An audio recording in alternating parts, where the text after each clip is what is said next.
In 2014, the Indian government launched the Make in India initiative. आज लाल किले की प्राचीर से विश्व भर में लोगों से कहना चाहता हूं, कम make in India. The promise was simple: build factories, create jobs, and boost the manufacturing sector. But what actually happened was strange. Instead of rising, the manufacturing sector's share in the Indian economy fell. From nearly 18% in the mid-1990s, it has dropped to around 12 to 13% today, one of the lowest levels India has seen over the past 6 decades. This is not a rounding error. This is a structural failure. And the real question is not why Make in India failed. The real question is why manufacturing failed in a country that was desperately trying to grow it.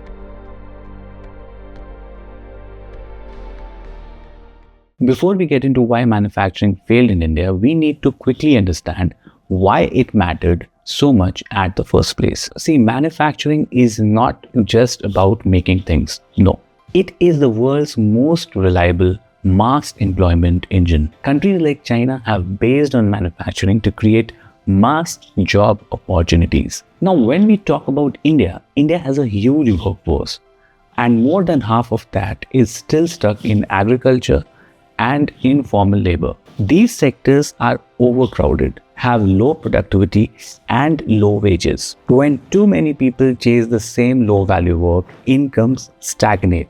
Lives do not improve because we do not need so many workers in agriculture and informal labor jobs. They are just working for the namesake and are hardly creating any value or incomes for themselves. In other words, people are employed on paper but hardly can meet their daily needs. So the only way out is movement, moving these workers from low productivity jobs into higher productivity ones. And naturally the question comes, can India move these workers straight into the service sector jobs like IT, BPO, or even the food delivery or the mail delivery services? We cannot fit the large population of our farmers and laborers into the services sector directly. Why? Because most service jobs at least need basic education, language skills, and digital literacy. And you cannot move millions of farm and construction workers directly into IT, finance, and consulting services. Manufacturing solves this gap because it does not require fancy degrees, but trainable skills, repetition,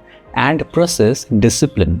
Skills that ordinary workers can realistically acquire. And that is why every major job creating economy followed the same path. They moved their workforce from agriculture to manufacturing and, if needed, then to the services sector. For India, it tried something unusual. It attempted to jump from farms straight to apps, from agriculture to services. By skipping manufacturing, India skipped the most labor-absorbing phase of development. Sectors like textiles, electronics, food processing, and basic industrial goods do not just grow GDP. They create large-scale, mid-skill jobs, stable wages, and export income for India. So without manufacturing, there is no realistic solution to mass employment in India.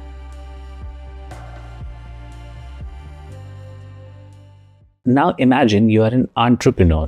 You want to build a factory in India. Now, not a mega plant, but something modest, which can employ a few hundred people. Your first step would be to buy or acquire a land, because this is where you will set up your factory. And that is where the story starts going wrong for an entrepreneur in India. Because in India, a land is never just a land. It is unclear titles, multiple owners, old disputes, and maybe local politics. Add to it the permissions from the revenue department, pollution clearance, power connection, water approval, local bodies, and state agencies. Each file moves slowly, each desk is a checkpoint. And then there are corruption and bureaucracy that you get free in India. Officially, it's called a procedure, but in reality, it's the pain. And this pain is expensive and long. And this is why setting up an industrial plant in India can take 3 to 5 years.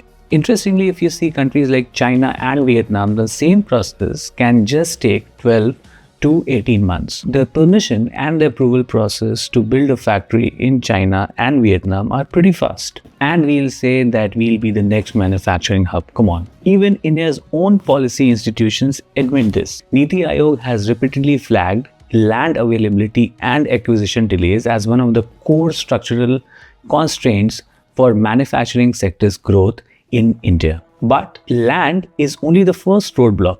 Let's say you somehow clear it. Congratulations. But here comes the second stage, a stage which actually plays with the entrepreneur's mind. It's a sad reality that if you're running a factory in India, you start thinking about something unusual, something that otherwise in other countries you won't think. In India, in most cases, you stop thinking about how big you can become. I mean, you rather want to stay small, safe, and secure.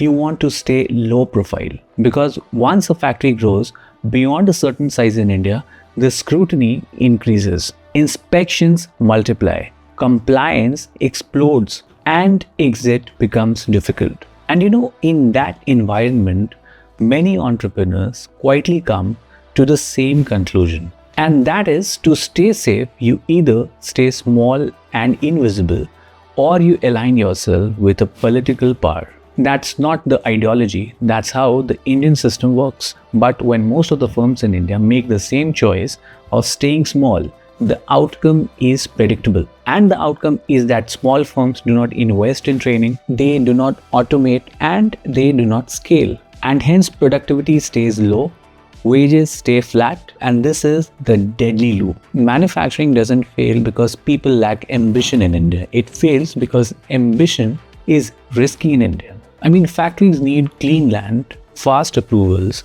and predictable labor rules. And yes, support from the government and not unnecessary scrutinies.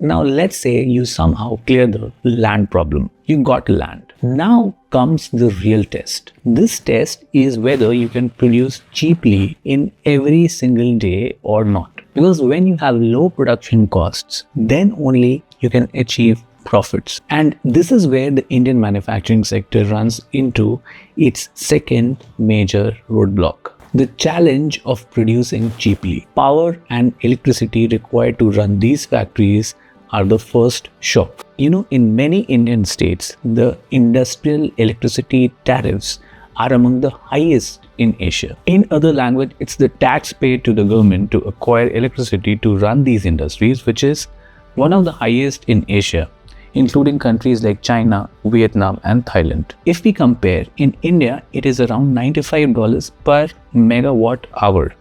The price is quite expensive when compared to other nations such as China, Vietnam, Thailand, and the USA, which are estimated to be at around $60 per megawatt hour and $80 per megawatt hour. And in many states, factory owners pay an extra of 10 to 25% markup over the supply cost, a burden not seen in the same way in manufacturing hubs or countries like China and Vietnam. In manufacturing hubs like China and Vietnam, the industrial electricity is typically priced closer to the supply cost, and in many cases it is kept cheaper to support the manufacturing sector. Because industrial electricity in these countries are treated as a competitive tool, as an enabler for the industries, and not as a revenue generation source. The moment a factory starts its machines in India, it already starts at a disadvantage compared to those in China, Vietnam, and Thailand.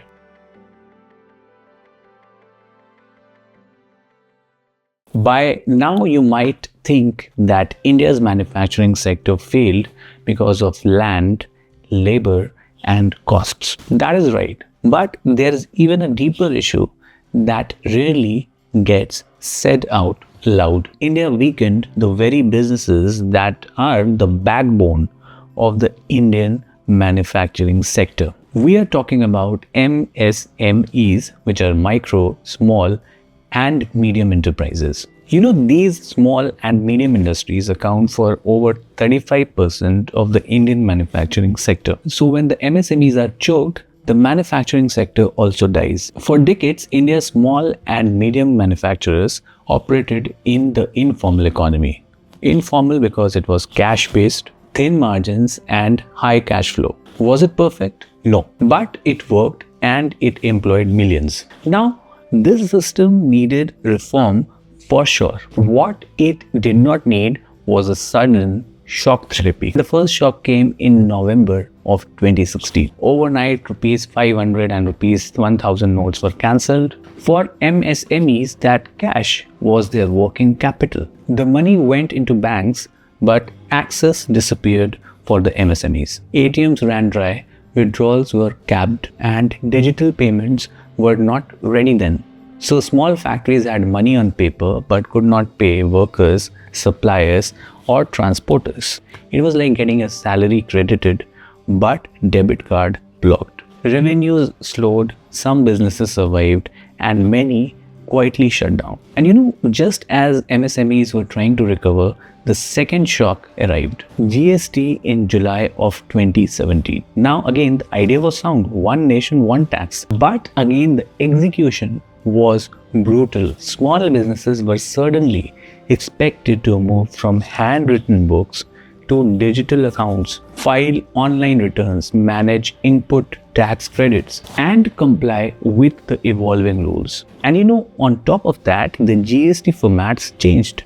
The deadlines shifted and rules evolved month by month. Even the GST portal had many issues in the early years. Filings often took days to reflect. Large companies had finance teams to manage this, but our MSMEs had Excel and panic. So the manufacturing sector did not get the desired boost, not because Indians do not work hard. No, it failed because the system never supported the sector. India is trying to grow rich without building the factories. But here's the hard truth. GDP growth alone does not eliminate poverty. Poverty falls when millions move from low productivity jobs into stable, scalable, and higher productivity jobs. And that transition almost always runs through the manufacturing sector. Without factories, agriculture stays overcrowded, services sector can absorb only a few, MSMEs struggle to survive, and inequality widens quietly.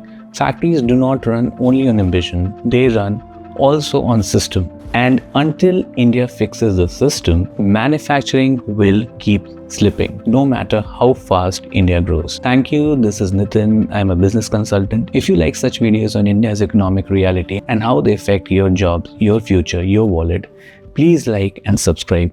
Until then, thank you.